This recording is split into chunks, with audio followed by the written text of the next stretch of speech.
Hello guys, welcome back to this channel. In today's tutorial, I'm going to show you how we can share Google Form responses.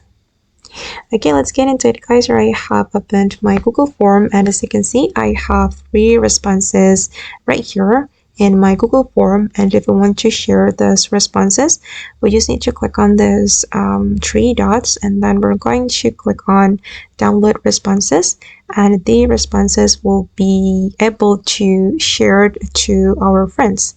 Or you can also go to the link to sheets.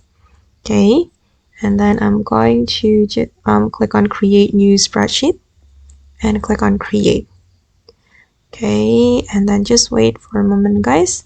Okay, and now the responses has been copied to the Google Sheets, and then if we want to share it, we can click on share and then just click on the copy link, but we have to change the permission before we share it. Make sure you have given access to anyone with the link.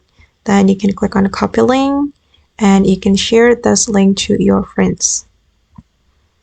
Alright guys, and that's all the way to share Google Form responses. I hope this video will be useful for you. Thank you so much for watching, and see you in the next video.